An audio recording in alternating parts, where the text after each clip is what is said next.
الرحمن الرحيم. إخواتي، عدت إليكم بدرس جديد حول كيفية مسح الكوكيز من متصفح موزيلا. هذا المتصفح الكبير الكل يعرفه، وكلنا يعاني أحيانا من ثقله، ويوجد سبب كبير لثقله وهو الكوكيز. هذا الكوكيز لابد مرة على مرة نمسحه. كيف نمسحه لكي ينقص الشحنة الكبيرة التي يعاني منها المتصفح؟ أولا نذهب بسم الله، نذهب إلى أوتي.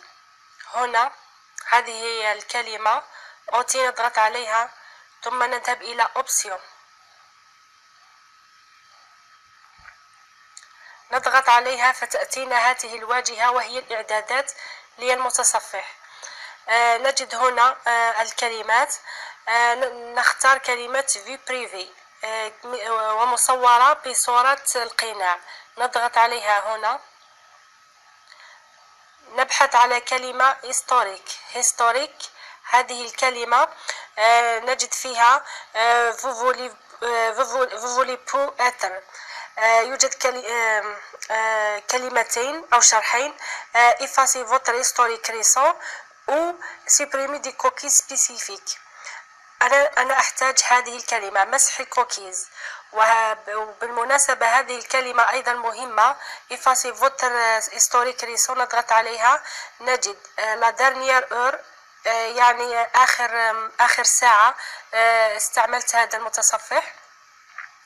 هنا لي دو دارنيير، الساعتين الماضيتين، وهنا الأربع ساعات، وهنا اليوم، وهنا تو يعني all، جميع الساعات.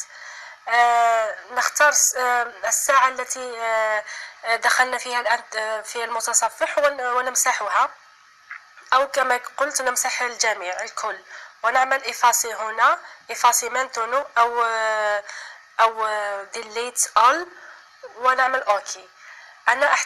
أنا في درس اليوم هو على delete cookies، عفوا. أولا ندخل عليها، نضغط عليها فتأتينا هذه الواجهة. هذا كله كوكيز، أو بالمعنى بقايا المتصفح التي تصفحناها في المتصفح.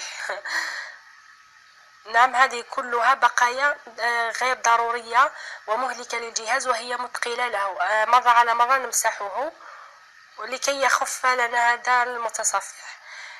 إما مثلا أنا هنا في اليوتيوب، دخلت يوتيوب، هنا الشرح، اسم، هنا اكسبير يعني المدة، آخر مدة دخلت فيها.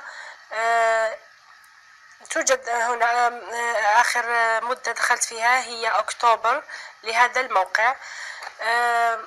أو تضغط على تضغط على أي شيء لا تريده، مثلا نضغط هنا لا أريده، نعمل سيبريمي لي كوكيز سيليكسيوني، نضغط عليها فذهبت.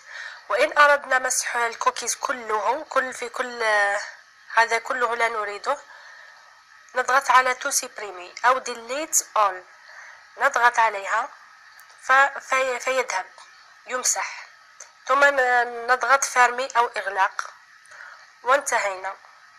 وإن شاء الله سوف يخف لنا المتصفح. نضغط مرة أخرى ونرى ذهب كله. ونقطة مهمة أيضا لم أقولها، عندما كان الكوكيز موجود، لو تريد مثلا كوكيز معين تمسحه، اكتب هنا في خانة ريشيرش أو سيرش، اكتب أي شيء، يوتيوب أو أي شيء، يطلع لك هنا على طول بدون أن تتعب في البحث.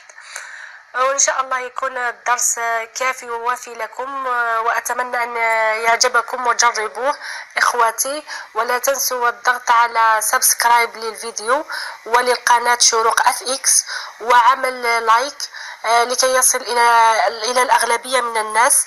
والسلام عليكم ورحمة الله وبركاته.